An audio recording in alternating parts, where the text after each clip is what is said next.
Hi guys, welcome back to TomTalks, and make sure you like, share, subscribe, comment. Final of these BRIT Award videos before the BRIT Award video comes out. We're going to be talking about Asake's third studio album, Lungu Boy. Now, Asake is a Nigerian artist, has quickly become one of the most popular artists from that country in the Afrobeat, Fuji scene, Afrofusion, Amapiano, Afropiano scene. Now, this follows quickly on from 2023's work of art, which is where I first came across his music with songs like Amapiano and Lonely at the Top. And this has been his biggest album so far, not only in terms of like commercial success, but he's got international artists on this record. Stormzy's on here, Central C's on here, Travis Scott's on here, as well as Wizkid as well. And also he's been nominated for International Solo Artist at the Brits, which is quite a big deal. Going into this record, the songs I'd heard from Asake I liked, but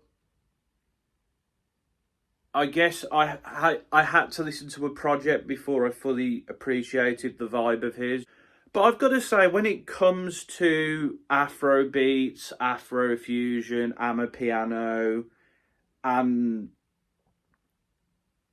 this Fuji sound, which is prominent on the record, which is something that I have never heard before, I've got to say, I am probably a bit behind. I haven't listened to a lot of projects in these veins. But I've listened to this record, and I do enjoy it. It's a mixture of Fuji techno, neo Fuji, Afrofusion, Afropiano, and Fuji.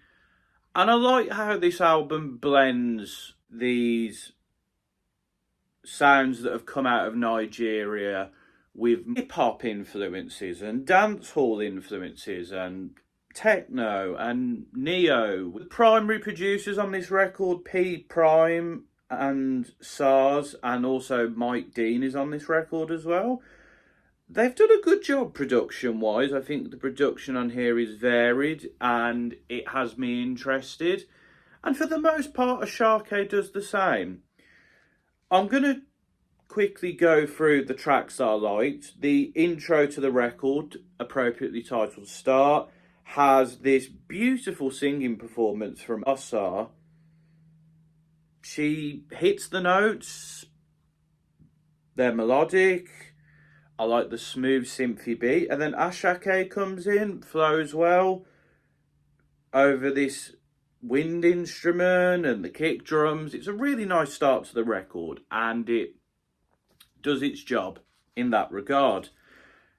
M's featuring Wizkid is the first of many tracks on this record where you will notice that on this album, Asake is mixing Yoruba and Pidgin English, which is a dialect of English from Nigeria. So I originally said that Yoruba is predominantly spoken in Nigeria, which it is a prominent language there, but it's also in Benin and Togo as well. So I just want to put that in there because I wasn't factually correct on that one. So I'm not going to understand every word here, but when it comes to music like that, whether it's, K-pop or Eastern European music or reggaeton, although reggaeton I understand a bit better because I know a bit of Spanish, it's about the vibe and whether it flows well. And I can say that this album does do that. But back to M's. I really like... I don't know what it's called, but when you listen to like Amapiano or Afrofusion tracks, there's that boom, and there's like a blary, bassy sort of synth type sound. I really like that about those kind of tracks. It gives it a bit of oomph. It gives it that sort of like, oh, okay, I want to dance to this vibe. The hi-hats and the trumpets start off this track really well. Asake is very melodic. He's quite chilled in his performance, but his delivery is very impactful as he recollects having a hit record, his life, talks about his enemies. I also really love when the Spanish guitar comes in. That just adds that extra bit of niceness to the instrumental here. And Wizkid, do you know what? He brings an energetic delivery. He references his mother leaving and the struggles he had with that, but then finding his purpose again. I think this is a nice collaboration between these two. I think the verses are sort of have a similar mentality, but they're in different directions here. But it's a nice track, and I can see why it is one of the most popular on the record. We then get Mood, which has this bouncy beat to it, and there's the steel pan and the guitar here. And it's a more personal track, which I do like here, as Asake talks about depressive thoughts and needing to be alone, having to face his fears. Like on the chorus, those oohs, they add to sort of that feeling of this track's quite important, it's quite personal. And I do like this moment because a lot of this record, it's about enjoying life, vibes, making the most of success and women and lots of other things. But this track here, this shows the Asake we probably don't always see. And to be honest, I would like more tracks in this vein, but we'll get to that at the end. My Heart, I really love the soothing background vocals here, and the Spanish guitar comes in as again, sets the mood really nicely for this love ballad. Asake is singing quite passionately about the love he has for this person. I love Anne Cardot on the chorus. Very good performance there. And then following that, the beat comes in. There's a bit more of a groove to it. The strings really do something here as well. Although the line, ass so fat, one give me ass attack. It's not the best line. There is a few lines here where I'm a bit like, okay.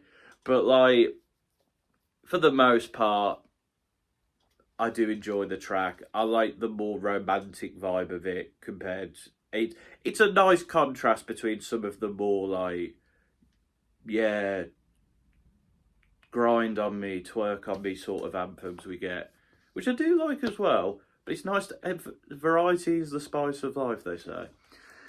We then get Active with Travis Scott, which has got this bounce and hip house sound to it with Fuji elements. I thought it was sampling CDM's Get Ready for This, but it's actually sampling Raise the Roof by Jasmine Olafin. It's a very simple but catchy chorus to it, and the bouncy bass drum beat is quite melodic. Travis Scott's verse is decent, it flows well. I don't think it's anything outside of the Travis Scott typical wheelhouse, but it does its job. And Asake sounds good here. I just feel like this track is maybe a bit too simple in its approach in terms of like lyrically, and I think it could have had a bit more to it just to make it really good. But I think the track does its job overall at this point in the record. We then move on to Skating, which is just about his love of skating. And do you know what? Sometimes the simple works. He's just making the most of his life, which he does talk about on the record a few times, but in particular with this one, it's about his love for skating. It kicks off with like these blaring synths, which are quite sinister in a way. I will say the guitar hits the spot though here. But it's very vibey, it's melodic. There's a lot of like 90s G-Funk, Dr. Dre style, that Y'all Ready for This Again influence on the beat. in some ways it feels like he's pressing the DJ button on his keyboard, like I used to in secondary school. But this track's fun. It has a very simple approach, but it does it well. It adds these elements into the track to sort of keep you interested, to mix it up a bit, and it works. Wave with Central C has a bit more of an Afrofusion sound. I read on Wikipedia there's a drill influence here. I wouldn't go that far, but I think what it does here with the distorted and blaring synths, the popping noises, it works. Central C flows really nicely over this. His like rhyming scheme also I think works quite well here. The background vocals are a nice touch on the chorus as well. And yeah, it's quite simple. Asake also does his thing here. It's one of those wavy tracks, but it's just Central C adds a bit of something to it to make it stand out. And I'd say out of the two singles, I prefer this one because I think Central C here is doing something that he's probably done before, but it's not something he always does. But I do like the track. Mentality is an interesting one for me because it's a track where he's like bigging himself up and talking about all the travelling he's doing, but with like the haunting background vocals at the start, the sad piano, and the way he delivers it as well. It does feel like all this is sort of getting to him, that it's tiring him out, it's draining him emotionally maybe, and while he may not be portraying that in the lyrics, the way he sounds and the way the beat sounds, that's the vibe I get.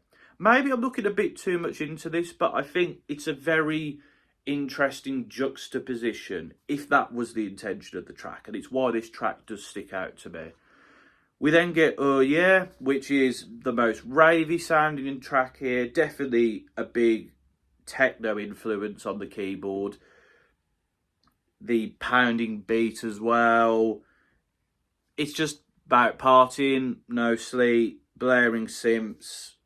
It's add an extra bit to it. It's just a fun vibey track here. It does the job very well. And it's definitely one that if I heard it at a rave, I would definitely be getting my skank on too. Legally, which is got this pounding kick drum beat. It sounds a bit like the pounding you'd hear in your eardrum after like a rave is what it sounded like.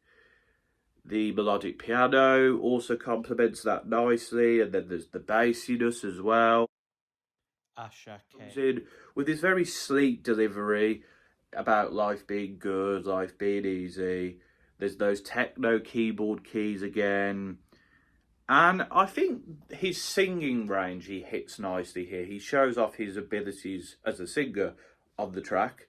And it's another one of the highlights. And the final track I'm going to talk about is Wine featuring Ludmilla. It's got a bit of a dance hall influence on the track. Ludmilla in particular not only gives a vibey and melodic performance, but this artist is a very good singer. They have an aura about them. I'm definitely intrigued to see what else they have music-wise, particularly their own tracks. There's a bit of hip-hop inspiration on the kick drums here. It's an energetic and fun delivery from Asake. The Mary J. Blige sample nicely fits in here. The background vocals as well are a nice touch. And there's that energetic keyboard as well. It's a really fun track. It's about, well, the title's called Wine. It's quite self-explanatory. The artists have a good chemistry here. The sample is used well. The beat works. And the track's, again, a lot of fun. But overall, I would say this is a good album. I do enjoy it. I enjoy what it's trying to do. For me, I think where it lacks is the songwriting sometimes doesn't work, and at points feels a bit too basic on certain tracks. Like there's no track on this album to me that I thought I don't really like this or it doesn't really fit in, but there's just some tracks on here, ones that I haven't mentioned, where they don't stand out to me as much. And there is, even in the tracks I like, I kind of look at certain aspects of them and I go, okay, this is good, but it needs a bit of something to make me come back again and again and again. And Asake clearly has depth, because he does show it in moments on here, like Mood, for example. But I'd just like to see a bit more of that depth, to give a bit more variety in terms of the topics. I like the more romantic cut as well at the start of the record. That was a bit more variety. I think Asake is a good singer. He can rap as well. His performance is good. I just think the songwriting needs a bit of work, and that will take him to the next level. The features here, for the most part, work quite well. I think the Travis Scott one, even though it's not his best, still, to me, feels fitting of the record. And I think the record delivers on what it's trying to do. I'd personally just like a bit more from Asake. And maybe you'll give that, maybe you won't. But I enjoy this record. It does a good job. And overall, I'm feeling a 7 to a 7.5 on it, to be honest. Good tracks. A few of them I'll be coming back to. But let me know your thoughts. Do you like this record? If you're an Asake fan, how does this compare to his other records? Because I've not listened to them. Let me know in the comments. And until next time, this has been another Tom Talks.